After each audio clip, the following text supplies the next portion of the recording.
बरसात का मौसम बेहद नजदीक आ रहा था और आसमान में काले घने बादल पानी की तलाश में यहाँ वहाँ भटक रहे थे। वे ऐसी जगह ढूंढ रहे थे जहाँ से भारी मात्रा में बरसात कर सके। साथियों, अब हमें बारिश की तैयारी तुरंत शुरू कर देनी चाहिए। चलो, हमें अभी से पानी की खोज में निकलना होगा, नहीं तो बरसात का समय निकल जाएगा और फिर जंगल में सूखा पड़ने लगेगा। हाँ भाई, तुम ठीक कह रहे हो। आसमान में हम सब पानी की तलाश में इतनी दूर आ गए हैं, लेकिन नीचे जमीन पर कहीं पर भी पानी का बड़ा स्रोत नहीं दिख रहा है। क्या हम समय पर पानी की खोज कर पाएंगे? अगर हमें जल्दी बारिश शुरू करनी है तो पास वाले जंगल में ही पानी ढूंढना पड़ेगा। दूर जाने में बहुत समय बर्बाद होगा। अरे भाई, पास वाले जंगल में तो पहले से ही पानी की बहुत कमी है, फिर भी तुम वहाँ पानी ढूंढने की बात कर रहे हो। पिछले साल हमें दूर से पानी लाने में बहुत परेशानी हुई थी। तुम सब एक काम करो, इस साल मैं पास वाले जंगल में ही पानी ढूंढने की कोशिश करता हूँ।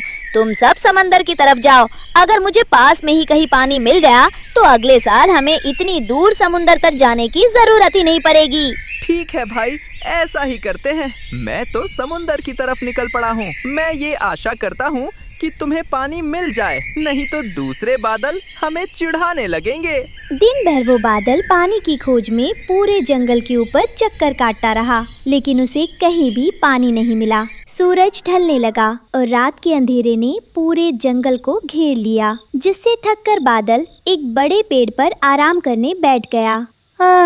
अब रात होने वाली है, फिर भी मुझे कहीं पर भी पानी की एक बूंद तक नहीं मिली। मैं दिन भर घूम घूम कर बहुत थक चुका हूँ। अब मुझे रात भर इसी पेड़ पर आराम करना होगा और सुबह होते ही समुंदर की तरफ लंबी यात्रा पर निकलना होगा। जिस पेड़ पर बादल आकर बैठा, उसी पेड़ की एक सुरक्षित डाल पर रानो चिड़िया अपने छोटे छोटे बच्चों के साथ अपने घोंसले में रहती थी। बच्चों ने जब अपने घोंसले के ठीक बाहर एक विशाल सफेद धुएं जैसी आकृति को देखा तो वे हैरान रह गए। मम्मी, मम्मी, जरा बाहर देखो, वो इतना बड़ा और सफेद क्या है? क्या वो कोई बहुत अनोखा और विशाल पंछी है? अरे नहीं मेरे बच्चों, वो कोई पंछी नहीं है, वो एक बादल है। पिछली बार जब आपने जंगल में झमाझम बारिश देखी थी, वो इसी बादल की वजह से आ रही थी। मम्मी, अगर आसमान में बादल नहीं होंगे तो क्या जंगल में बारिश भी नहीं होगी? हाँ मेरे बच्चों, बादल को बरसात करने के लिए बहुत सारे पानी की जरूरत पड़ती है। देखो, वो हमारी तरफ ही देख रहा है। मम्मी, मुझे बादल भैया से बात करनी है। वे कितने सुंदर और रूई जैसे दिख रहे हैं। नहीं बेटा, वे बहुत दूर से उड़कर आए हैं और थके हुए लग रहे हैं। उन्हें थोड़ा आराम करने दो, तंग मत करो।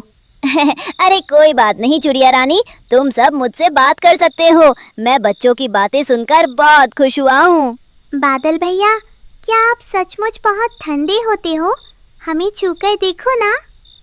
हाँ चिड़िया रानी के बच्चों, तुमने जैसा सोचा है हम बिल्कुल वैसे ही होते हैं। हम बर्फ की तरह ठंडे होते हैं।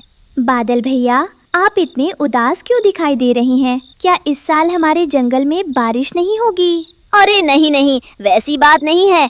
इस साल बारिश अवश्य होगी और वो भी बहुत ज्यादा। मेरे बाकी सारे साथी बादल इसी कारणवश बहुत सारा पानी पीने के लिए समुंदर की तरफ गए हैं। मैं तो पास के इलाके में पानी ढूंढ रहा था, पर मुझे कहीं पानी नहीं मिला। क्या आप पश्चिम में पहाड़ी इलाकों की तरफ गए थे? हमारे जंगल के सारे पशु पक्षी उसी इलाके की नदी से पानी पीते हैं, क्योंकि बाकी जगह सूखा पड़ चुका है। पश्चिम के पहाड़ी इलाके? नहीं, मैं उस तरफ नहीं जा पाया क्योंकि मैं बहुत थक चुका था। हाँ, अगर मैं और दूर जाता तो मुझे सुबह समुंदर की तरफ जाने में बहुत कष्ट झेलना पड़ता। आप सुबह होने से पहले वहाँ चले जाइए, वहाँ आपको बहुत सारा पानी मिल जाएगा। तुम्हारा बहुत बहुत शुक्रिया चिड़िया रानी। मैं सारे पंछियों के उठने से पहले ही यहाँ से नदी की तरफ चला जाऊँगा। लेकिन जाते जाते मैं तुम्हें एक ज़रूरी बात बताना चाहता हूँ, क्योंकि तुमने मेरी बहुत मदद की है। कैसी बात बादल भैया? पिछले साल बहुत कम बारिश हुई थी, इसलिए हम सभी बादलों ने ये निर्णय लिया है कि इस साल हम सब मिलकर बहुत ज्यादा तेज और मूसलाधार बारिश करेंगे ताकि अगले साल तक पानी की कोई समस्या न हो। इसलिए मैं तुमसे एक विनती करता हूँ कि आप सभी पंछी अपने अपने घोंसले किसी ऊंचे पेड़ की सबसे ऊंची डाली पर बना लें, वरना नीचे के घोंसले डूब जाएंगे। हमें ये बात बताने के लिए बहुत बहुत शुक्रिया बादल दोस्त। मैं सुबह होते ही जंगल के सारे पशु पक्षियों को सतर्क कर दूंगी। सुबह होते ही वो बादल उड़कर पश्चिम की नदी से पेट भरकर पानी पीता है और समुंदर से लौट रहे अपने साथी बादलों से जाकर आसमान में मिल जाता है। सभी बादल मूसलाधार बारिश की तैयारी में जुटने लगते हैं। अरे भाई, तुम्हें इस पास वाले जंगल में पानी मिला भी या नहीं? अगर ऐसा ना हुआ तो हमारा तेज बारिश करने का फैसला गलत साबित हो जाएगा। मुझे चिड़िया रानी ने पश्चिम की नदी का रास्ता बताया था, मैं वहाँ से भरपूर पानी पी कर आया हूँ। ये तो बहुत बढ़िया हुआ। चलो साथियों, अब बिना देर किए हम सब एक साथ इकट्ठा होते हैं और इस जंगल पर अपने पानी की पूरी ताकत बरसा देते हैं। उधर जमीन पर सुबह होते ही रानो चिड़िया बिना एक पल गवाए सीधे जंगल के राजा तोते के दरबार में पहुंची ताकि समय रहते सभी पक्षियों की जान बचाई जा सके। अरे रानो चिड़िया, कैसी हो तुम?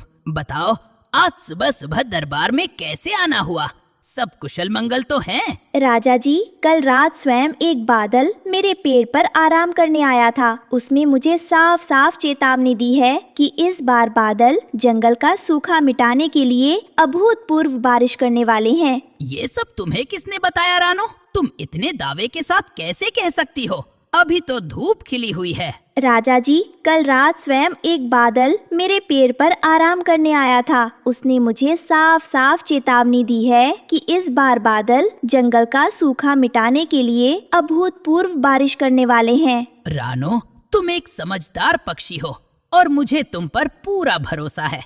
बताओ, अब आगे हमें अपने जंगल को बचाने के लिए क्या करना चाहिए? राजा जी, चाहती तो मैं खुद एक एक करके सभी पंछियों के घर जा सकती थी, लेकिन उसमें बहुत वक्त लगेगा। आप तुरंत अपने सिपाहियों को आदेश दीजिए कि वे पूरे जंगल में घोषणा कर दें कि सभी पंछी अपने घोंसले किसी ऊंचे पेड़ पर ले जाएं। सिपाहियों, तुरंत सूचना पक्षी को बुलाया जाए। ये बहुत ही आपातकालीन स्थिति है। जो आज्ञा महाराज, हम अभी सूचना पक्षी को लेकर आते हैं। राजा के आदेश पर सूचना पक्षी तुरंत पूरे जंगल में उड़ उड़कर जोर जोर से चिल्लाने लगा ताकि कोई भी पक्षी निचले पेड़ों पर ना रहे। जंगल के अधिकांश पक्षी डरकर अपने घोंसले ऊंचे स्थानों पर शिफ्ट करने लगे।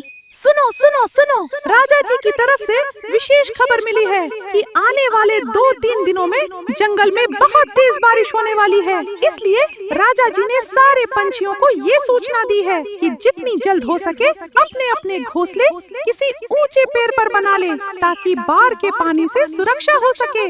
जंगल के सारे पंछियों ने राजा की सूचना को मानकर अपने अंडे और बच्चे समेटकर ऊंचे पेड़ों की तरफ जाना शुरू कर दिया। लेकिन उसी जंगल के एक निचले और पुराने पेड़ पर रहने वाला कालू कौवा इस घोषणा को सुनकर जोर जोर से हंसने लगा।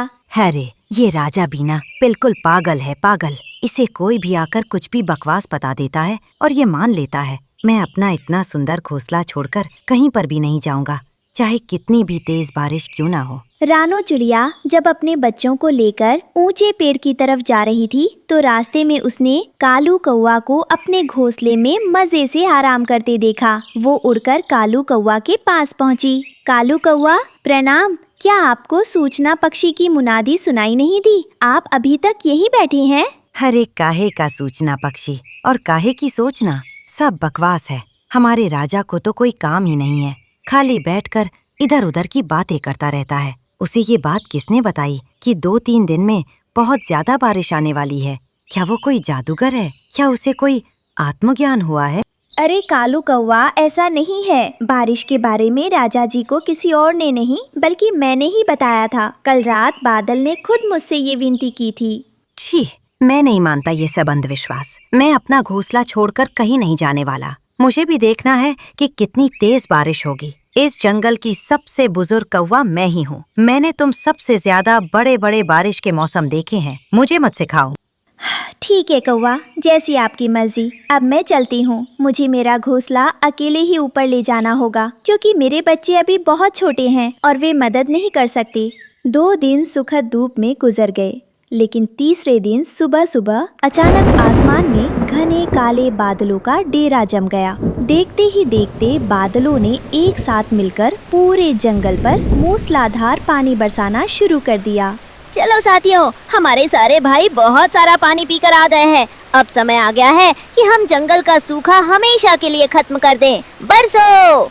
2-3 दिन जंगल में लगातार बिना रुके तेज बारिश चलती रही, जिससे जंगल की नदियां उफान पर आ गईं और पूरे इलाके में बाढ़ का पानी भरने लगा। निचले पेड़ पूरी तरह पानी में डूबने लगे। हाय दैया, ये क्या हो गया? पानी तो मेरे घोंसले के अंदर तक घुस आया। मेरी सारी लकड़ियां बह रही हैं। बचाओ, कोई मुझे बचाओ, मेरा घोंसला डूब रहा है। कालू कौवा का घोंसला पानी के तेज बहाव में टूटकर बह गया। वो किसी तरह अपनी जान बचाकर गीले पंखों के साथ उड़ता हुआ ऊंचे पेड़ पर रानो चिड़िया के घोंसले के पास पहुंचा और जोर जोर से दरवाजा खटखटाने लगा। रानो, अरे ओ रानो, जल्दी से दरवाजा खोलो रानो। बाहर बहुत ठंड है और मेरा घोंसला बाढ़ में बह गया। मुझे अंदर ले लो वरना मैं मर जाऊंगा। आ जाइए कौवा, जल्दी अंदर आ जाइए और इस सूखे कपड़े से खुद को पोंछ लीजिए। देखा कालू, मैंने आपसे पहले ही कहा था ना, लेकिन आपने मेरी बात ही नहीं मानी और अपने अनुभव के घमंड में बैठे रहे। मुझे माफ कर देना रानो, मैंने तुम्हारी सही चेतावनी का मजाक उड़ाया। आज अगर तुम्हारा ये घोंसला ऊंचे पेड़ पर ना होता तो हम सब डूब चुके होते। लगातार 4 दिनों तक बारिश चलती रही और पानी इतना ऊपर चढ़ गया कि वो रानो चिड़िया के ऊंचे घोंसले के फर्श को भी छूने लगा। जंगल के सारे पक्षी अपने घोंसले छोड़कर एक सबसे ऊंचे पेड़ की सूखी डाली पर जाकर बैठ गए। 4 दिन हो गए और पानी उतरने का नाम नहीं ले रहा। हम बड़े पंछी तो भूखे प्यासे रह सकते हैं, लेकिन इन छोटे छोटे बच्चों का भूख और ठंड के मारे बहुत बुरा हाल हो चुका है। अब हम क्या करेंगे? तभी आसमान से वही पहला बादल रानो चिड़िया के पास नीचे उतरा। रानो को परेशान देखकर उसने चिड़ियों की मदद करने के लिए अपनी सूझबूझ का इस्तेमाल किया। बादल भाई, आपने कहा था कि तेज बारिश होगी, लेकिन इतनी विनाशकारी बारिश होगी ये नहीं बताया था। हमारे सारे घर बह चुके हैं। हम इस डाल पर कब तक बैठे रहेंगे?